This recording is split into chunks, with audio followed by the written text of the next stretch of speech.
اهلا وسهلا ومرحبا، شلونكم؟ شو اخباركم؟ ان شاء الله تكونوا زينين. الموضوع ما يحتاج قراءة دماغ، بس انت حاليا باين عليك تعبان وضايق وخايف من الوزاري، وبس هيك تريد انه تكمل بس تخلص من السادس كله، هيك بس الضغط النفسي كله اللي عليك من الدراسة، من انه ما قاعد تفكر باي شيء غير السادس والوزاري. حرفيا قاعد تنام تقعد تلقى الوزاري بوجهك، الوحيد اللي تفكر فيه، صح؟ انت طبعا ما تحب تسمع هاي الفيديوهات اللي التحفيز اللي يصبرك ويخليك تتوتر بالزايد، يخليك تتندم على الساعة السوداء اللي طبيت فيها سادس، صح؟ فأنا هنا اليوم عم نحكي عن موضوع مختلف عن هذني المواضيع اللي تنطيك شيء، هذا الخوف الجواك وذن السوالف، يعني فتشي ينطيك امل باختصار، بس ما له علاقة بالسادس. اليوم راح نحكي عن موضوع كلش مهم، موضوع كلش مهم. شلون تكون مزارع ناجح؟ وشلون تزرع بذرة بالطريقة الصح؟ اوكي اكيد عبالكم انه هذا شغلة صح؟ لا، الخطوة الأولى قد تبين بديهية، بس انه لازم توفرون تربة صالحة للزراعة، ولازم توخرون الدغل والأعشاب الضارة للنبات نفسه، لأن هذا الدغل والأعشاب الضارة قاعد تضر بالنبتة نفسها، قاعد تأثر على الجذور وعلى البذرة نفسها، على كل شيء، وبالنهاية حتى لو طلعت فد وردة تخبل، شكل الأدغال والأعشاب الدائمة داخل راح يخرب المنظر نفسه. الخطوة الثانية إنه تزرع بذرة بالطريقة المناسبة، يعني مو تشمرها شو ما كان، لا، يعني تحفرها فتحفرة مرتبة، تزرعها بطريقة مناسبة، ولازم تتأكد شنو اللي تريده. يعني انت مو تريد مثلا شجرة برتقال تزرع لك شجرة بامية او بانية، ما ادري شلون تلفظ بالضبط، انا اسف، بس يعني لانه اللي تزرعه دائما اللي حتحصله. الخطوة الثالثة واللي هي تاخذ اكبر كمية من الوقت والجهد، لازم تسقيها وتعتني بها، وبما انه هي نبتك وانت لازم الوحيد اللي تكون مؤمن بها، لانه ما حد راح يكون مؤمن بالبذرة اللي تزرعتها لحد ما راح تطلع بتصير فد وردة حلوة، لحد ما هالناس تكون مؤمنة بها، فما حد راح يكون مؤمن بها في عملية نموها غيرك انت وحدك، اوكي؟ فانت لازم تسقيها، لازم تحط لها سماد، لازم تقلم اوراقها، وبقية العمليات الأخرى لنمو النبات.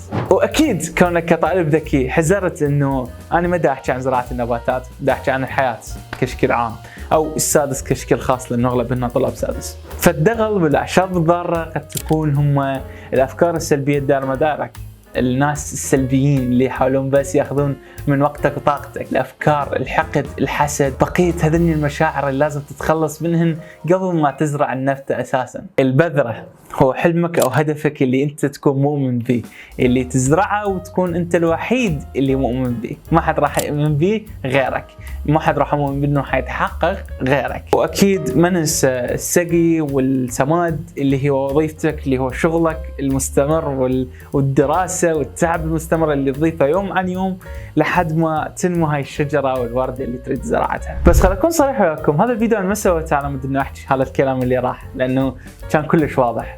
انا سويت هذا الفيديو على مود احكي عن الخطوه الرابعه اللي مو هواي ناس يعرفوها من المزارعين المبتدئين او طلاب السادس. الخطوه الرابعه واللي هي اهم خطوه بيهن كلهن، اللي هي ان تنتظر بصبر. تقولي اوكي شنو الجديد؟ اوكي انتظر بصبر، يعني زراعه بذره دا انتظر، لا، اكو فرق كلش كبير، انه ان تنتظر بصبر وان تنتظر بخوف. شوف انا اريدك تعرف شغله واحده بس، شغله كلش مهمه، انه انت هسه حاليا وظيفتك الوحيده الفريده انه بس تهيئ الاسباب فقط لا اكثر، انه تحقق النقطه رقم 1 2 3 وبس. بعد ما لك علاقه انه بعد هاي البذره راح تطلع ما راح تطلع، راح تطق وتصير شجره ما راح تطق، هالشيء مو شغلك. شغلك انه تهيئ الاسباب، انه تحقق، انه تزرع النبته، توخر الدغل، الى بقيه الاشياء. بعد انت ما لك علاقه، يعني الخوف بعد ما راح يشكل اي فارق، انه اذا بقيت تخاف انه هاي البذره راح تطلع ما تطلع، ما راح تشكل اي فارق. الخوف ما راح يخلي النبته راح تنمو او راح تطلع من التراب. يمكن الخوف راح يطلع روحك من مكانها، بس ما راح يطلع البذره من التراب، راح تصير نبته ما راح يطلعها. يمكن الشيء الوحيد اللي يطلعها اللي هو تسقيها، انه تزرعها بشكل احسن، انه تحط لها سماد، الى بقيه الاشياء. بس الخوف ما راح يسوي شيء، الخوف ما له اي فائده، اوكي؟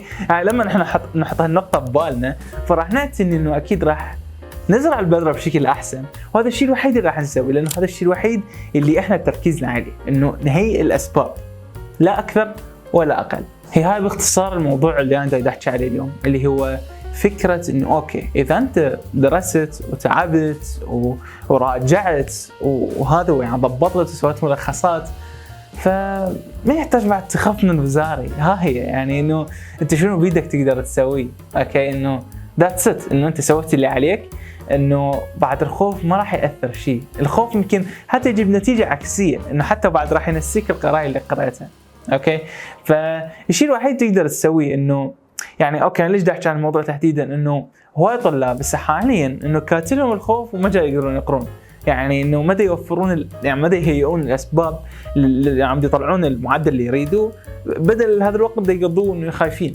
ف يعني اوكي بس هم لو يدرون ان وظيفتهم الوحيده انه يهيئون الاسباب، بس انه بس لو يدرسون اوكي حتى لو هم اوكي خايفين وذن السوالف، بس انه بدل هذا الخوف حولها الى صبر، انه اوكي انه انت قاعد تنتظر بصبر، انه اوكي انت قاعد تنتظر ثمار الشيء اللي قاعد تسويه بكل صبر، انه اوكي راح تدري انه الله ما راح يضيع تعبك، لانه انت تعبت وانت اجتهدت وانت لخصت وبس. شوف هسه انت حتقول لي حسن تعبانين ما لنا خلق ولعبان نفسنا من القرايه، اعرف الامر بهالسهوله، بس يعني احنا ما لنا خلق ولعبان نفسنا. باختصار انت لعبان نفسك قاعد تقرا من وراء 3 اسباب، اعتقد يمكن اكو اكثر، بس انه باختصار 3 اسباب. لو قلقان وخايف من الامتحان، هو الشيء احنا سبق وحكينا انه انت لما تكون خايف انت ما راح تقدر تغير شيء، تمام؟ انت لازم تعرف انه اوكي شنو الاشياء اللي تحت سيطرتك وشنو الاشياء اللي مو تحت سيطرتك.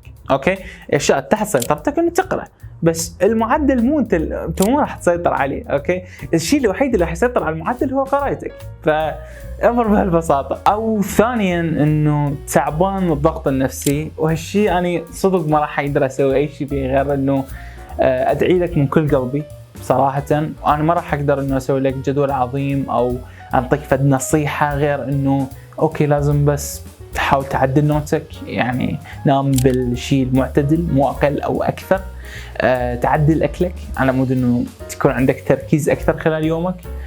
تعدل اسلوب قرايتك، يمكن الاسلوب اللي قاعد تتبعه مو زين، ولا هذا انت قاعد تتعب كلش هوايه يعني. فيعني اكو ناس يحبون يدركون، اكو ناس يحبون يفهمون، اكو مختلف الطرق. هذا الشيء الوحيد اللي اقدر اقوله امانه، واني جدا جدا واعي على هذا مستوى التعب اللي قاعد تمرون به، يعني ما تستهين به ابد، يعني مو انا قصدي انه لا اقلل من التعب، بس انه الشيء الوحيد اللي انا اقدر يعني اقوله انه كمل، حتى لو اوكي لعبانه نفسك، حتى لو انت قاعد تقرا صفحتين خلال الساعه الوحده، حتى لو انه انت هاي هيك تدمرت نهائي، اوكي خذ لك ساعه راحه بعدين ارجع اقرا.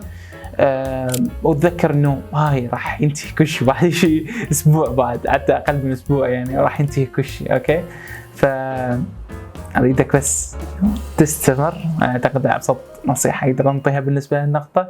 او لعبانه نفسك من القرايه بسبب التشتت والضياع.